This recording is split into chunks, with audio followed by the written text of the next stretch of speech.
Hi everyone. So welcome to Tauke Talks, everybody.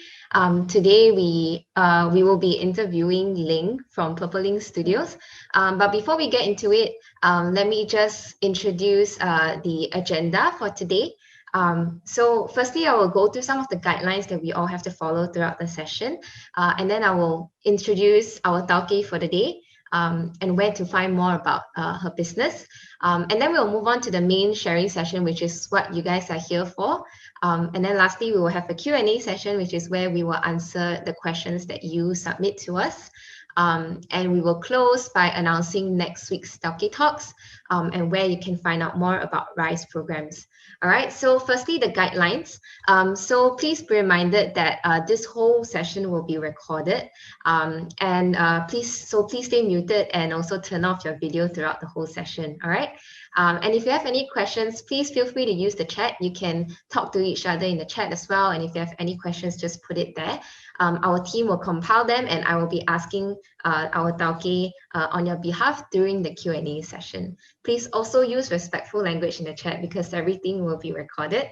All right, so once again, my name is Krajane and welcome to Tauke Talks. Tauke Talks is a series of sharing sessions where small but mighty business owners share about their motivation to start their business and the story behind their journey. And this sharing session is brought to you by RYSE, a Malaysian research and social outreach project that empowers Malaysian youth through entrepreneurship. And RYSE is proudly supported by Citi Foundation. We believe that at Tauke Talks, entrepreneurship is not just for the big startups that uses very advanced technology, but we also want to use Tauke Talks as a platform to celebrate small businesses that are persevering during this pandemic and also just share the amazing things that they're doing. So without further ado, I'm really happy to welcome our guest for the day, Ling from Purple Ling Studio. Hi, Ling. Oh, hi. Hi, I'm Ling. I'm from Purple Ling Studio. Yeah. We're really happy to have you here today. So Ling, do you want to tell us a little bit more about your business? Oh, okay. Then I am from Purple Ling Studio, and my studio actually is doing ceramic and also teaching classes. But after MCO, actually I focus on ceramic. So like my ceramic is actually spread to two types. So one is artwork and one is product. Artwork is normally for exhibition and also collection. For the product type, then it more focus on commercial, but not fully commercial. So because also with the handmade. Yeah. Right. Thank you so much, Ling. As you can see on the slides, that's one of her products. And if you like to check out more about Purple Ling Studios, you can head on to their Instagram and you can see a bunch of photos of their products there. All right. And do send them a DM if you like to get in touch with Ling. Okay, so now that we know a little bit about your business, then let's talk about you and your entrepreneurship journey, right? And how do you get to where you are today? So what inspired you to start Purple Ling Studio? Actually start from when I studied at graphic design the first year. So I actually learned the introduction of ceramic, and with the introduction of ceramic, actually I discovered how to use ceramic with illustration. So I can turn it into the product of artwork, then I can sell it and become my now man of my income also. Yeah. Right. So what about ceramics that made you, really interested and say, oh, okay, I want to start a whole business about ceramics? Actually, for me, first time I touch with the ceramic is different with the like we draw on the paper of doing on the computer. Like if you wrong to drawing, you can use eraser to erase it. But for clay, when you're doing to the first time, then after dry, it sometimes will crack, so you need to do it again. And after dry, it not crack, but when you go to firing for first time, we call biscuit firing. Sometimes it will crack also. So every time you're doing every part actually is different, and sometimes it will come out with different problem also. So you need to have solution for it and need to improve. So actually more work to do it and need to do a research also. So it's different also for the color part also. Some people they're thinking the color is called color, in the ceramic lah, but we actually call it in glaze. So glaze also is another part for us for researching how to do the better glaze for it to color on our clay body. If it's not suitable, if you cannot also have problem also, so we need to solve it again. So actually many problem to do it, but actually I enjoy it also because every time can come out different stuff. Sometimes it's surprise, sometimes actually it's sadness also. Yeah. I see. So it's more of the process of making ceramics that you really enjoy lah. I see. So so you mentioned that you first knew about ceramics when you were in university, right? So when was the point where you decided, okay, like I want to start a business solely based on selling like ceramics products that I make, instead of just doing this as a hobby or a side thing? For the first 5 years from 2010 until 2015, actually it's more like hobby and also for the work also. And sometimes also I try to sell it at a market lah.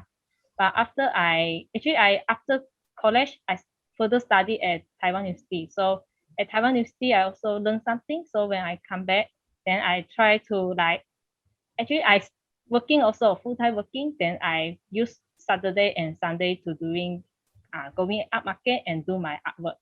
So I can sell it, try it at art market. So slowly until 2018, I fully do it in actually it's not fully, I still got full-time job also. So I until 2019, then I fully go inside to this ceramic field.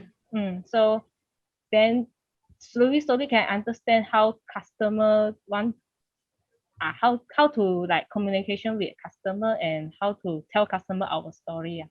Yeah. I see. So so because you don't necessarily come from a business background, right?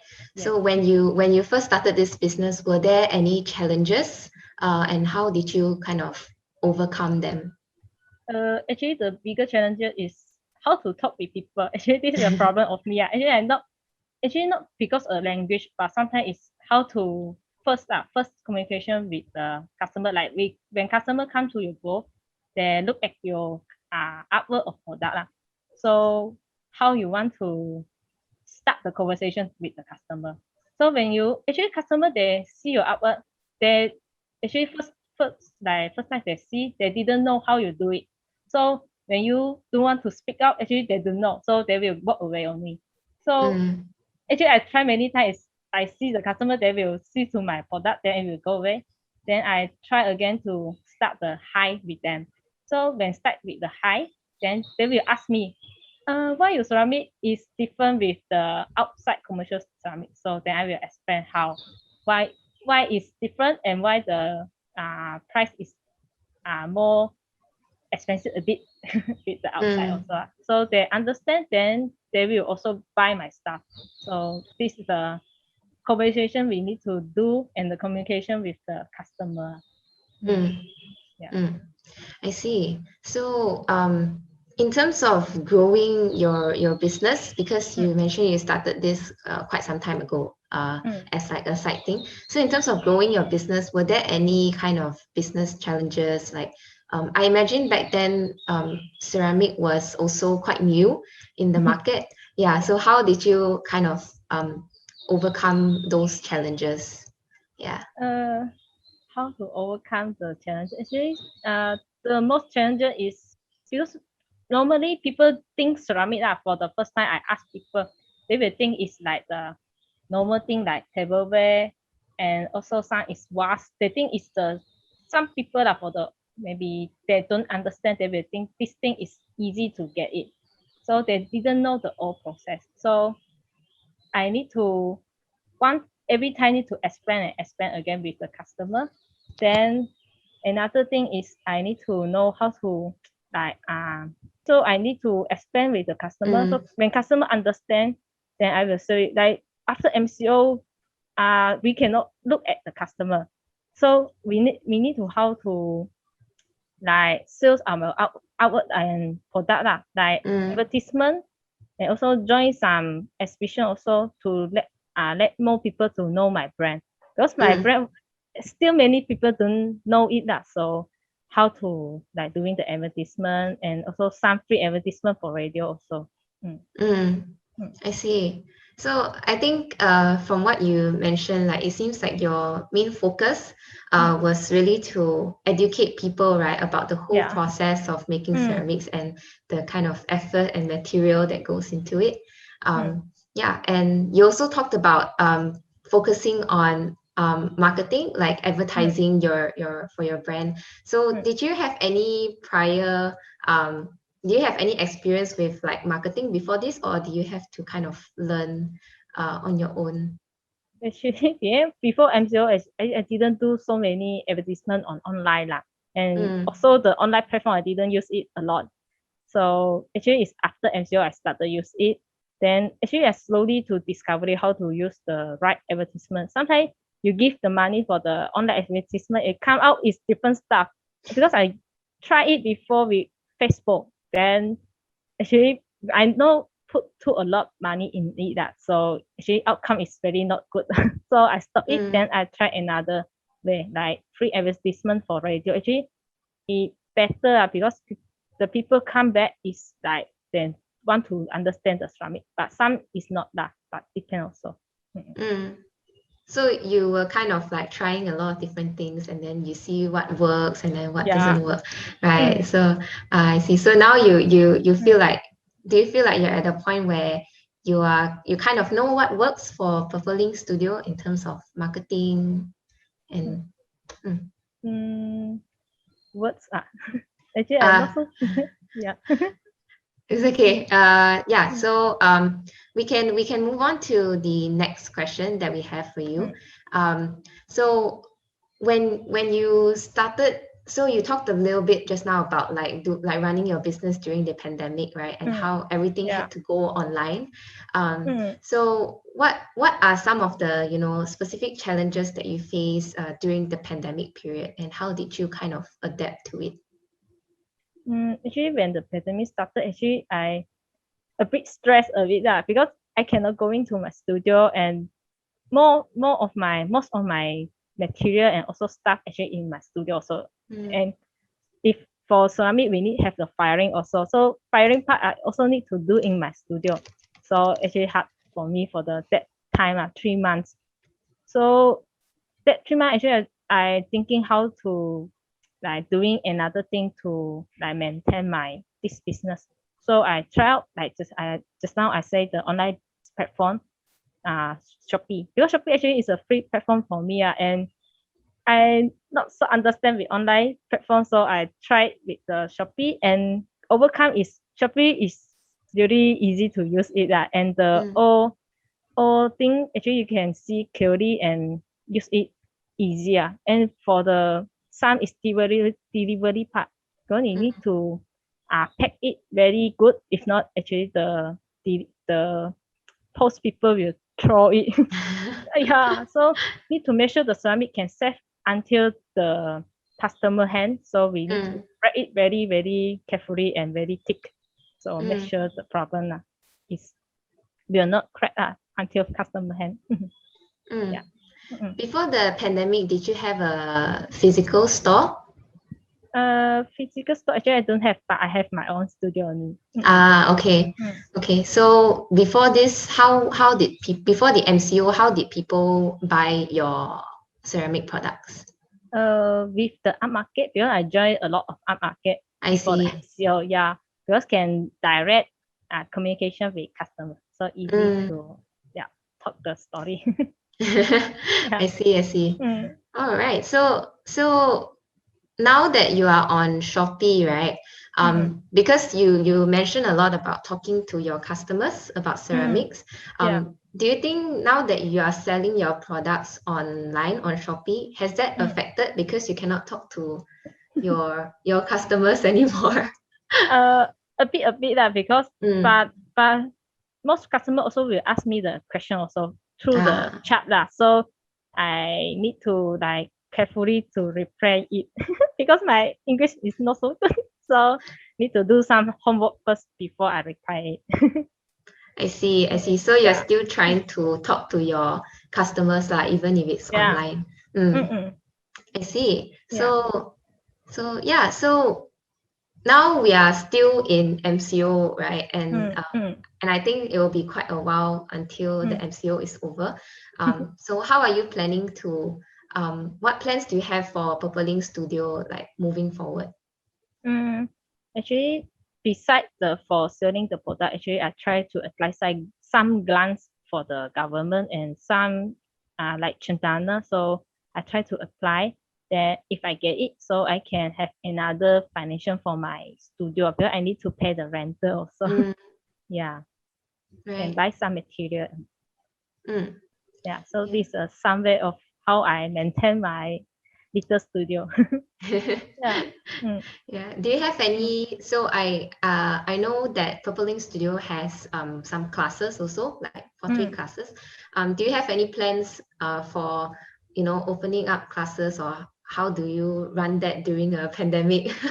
Uh, Actually, not easy. I Yeah. still don't have the plan, but actually, I try to want to do the DIY packing for customer, but actually that one is not so okay. So I keep it first. So I need to do it better. Then I want to try it again for the DIY pack because now if online actually I cannot help customer to like if have any problem I cannot help them. So it's not Mm, easy. Yeah, for the beginner they have a lot problem we're facing. So they need to have the people at the site for teaching them.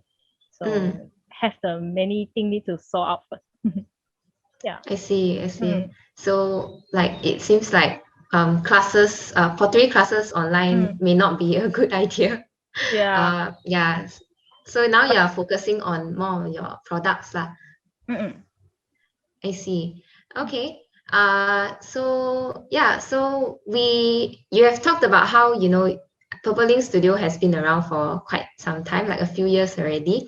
mm, So throughout your business journey of running Purple Ling Studios, mm. what is your most, like, proud moment? Proud moment actually is when I get my first studio at 2018. Actually, I really so happy. However, it's a bit small studio, but the feeling is different when you have your own space to doing your stuff because you Mm, can put your own thing in one space. Then when you're doing, you can look back what you already done. Then you can do the new stuff again. Then like a bit like let myself know what I already do it, but try to do new thing also. Don't stop at mm, there. Yeah. mm. Mm. Yeah, so it seems like for you, having a studio is quite important for your creative process also. Yeah. Like, yeah, trying to Mm. try new things and stuff, Mm. right? Right. So, all right. So, we have one final question for you, Ling. Mm. Do you think young people should start their own businesses, and why? Uh, when I looking at this question, actually I thinking, actually don't have a total the correct answer because depend on the people what life they want or Mm, what working life they need because some people they will working first to have the experience before they start the business. Actually, not saying you didn't working, you start business is not good, but it's the different a bit for the every people. Because like me, actually, I start working first before I start the business, so you can know how to work with it. So like 3 year working with the ceramic field, you can know what you will facing in the future, like how to talk with your student, how to talk with your customer. When you meet some difficult customer, how to handle it, and also the student also. So uh, this is the different for every people. So it's don't have the correct answer for everyone. Some people they will start the business after their graduate. So actually no mm, wrong also. So the different journey they will go through that I think. mm, Yeah. mm. Right. That's Mm. a quite a good answer. So different people have different journeys, right? Yeah. So for you, because you came from, so you were in university and then you came out and then you started doing Purple Ling Studio Mm. as a side thing. So you had your full-time job, correct? At that time Yeah. at the full-time job. Yeah. So do you think your full-time job has helped you in any way with Purple Ling Studio? Actually help a lot. Mm, Beside of the people lah, like firing and also discovery the all staff, because when you're working you need to help students, help customers to fire staff, and because also working in the actually I'm working at the school lah for the ceramic workshop, so learn a lot. You need to do all things by yourself, teaching students how to communicate with your colleagues, not colleague, your colleague I think so, and how to fire the staff, because first time I fire actually is not using electric, I using gas. Actually gas is a bit difficult for me because I scared with it. It will like easy to pop the fire out. So few time I try it, so it getting better. Then so this the one I said the experience you need to have. If you if you after graduate you go to do it, but you don't know how to firing, then you need a lot of time to solve it, how to fire the better thing, how to find the supplier also. Actually supplier also, you when you're working you can know where to find the sources with the supplier also. If not, you need to find yourself online or going with asking friend also. It's not easy like actually. Every people have using a lot of time to do it, so we also need to using this time to find the answer for ourselves. Yeah. I see. So for your experience, it was because you were working for someone else. So so through that you learn a lot of kind of a lot of different aspects of how to run a ceramics business, right? I see. So we have some young people watching today, right? And if they are also, you know, thinking of going into the art industry and starting their business, what advice would you give for these young people? Don't put too high expectation.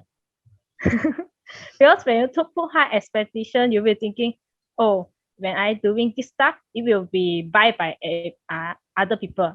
That's not easy actually. When people don't know who you are and you just sell it, actually it takes time also. They need to know who you are, then they will like know, then they will start have the people buy your stuff. So don't put too high expectation. Yeah, I think that's a very good advice. And I think a lot of young people who want to start a business in the art industry can probably learn from you that a big part of running this business also involves talking to people about your creative process, about how you make your products and things like that. Right. So thank you so much for answering all of my questions, Ling. So now we're moving to the Q&A session, which is where we will answer the audience questions. All right. So we do have a few questions here. So the first question that someone asked is, what is your biggest tip to deal with customers? You need to, sometimes you need to like choose also. If the customer wants something, then you cannot do it. You don't agree with it. You don't accept the order. If you accept, means you can do it. Then you need to, if you fail to bring it out, that means it's your problem. It's actually, you need to responsibility with this thing. So you need to think deeper. Is it this one you can do it? Then you take the order. Yeah. So don't just kind of take orders from customers blindly, but also look at what you can do, what you cannot do. Yeah. Also, you need to know what is your stronger and what is your weakness lah. It's important also. That's very good advice. All right. So second question. Hi Ling, love your ceramic works. I'm wondering, is it easy to source for materials in Malaysia, especially the clay? Sell or buy? I also understand. Is it easy to buy materials from suppliers in Malaysia? Actually not easy. You need to research many things where you can buy the material, because everything is different company will sell it. Like clay company will not sell glaze stuff, so you need to find another glaze company to buy the material. So because most of the commercial glaze is come from outside, like from USA or come from Australia. Like Amaco is from USA lah. Then so you need to research where it got. Like normally I buy it at Selangor Balakong that called Multifila. So actually nearby with my home and also my studio. So I will totally buy some of my material at there. And clay actually is difficult a bit because you cannot buy in a small packing. You need to buy in one ton. Actually is still not a lot. You need to buy in 10 ton of maybe 20 ton also. So actually it is a lot for the small studio. So maybe you need to find your friend and also sharing together to buy 10 ton of the clay. So you need to research a lot. Yeah. Right. Thanks for that. I think that would be very useful for people who are interested in sourcing for materials. Yeah. Okay, so let's move on to the next question. So someone asked, where do you get inspiration or ideas for your artwork?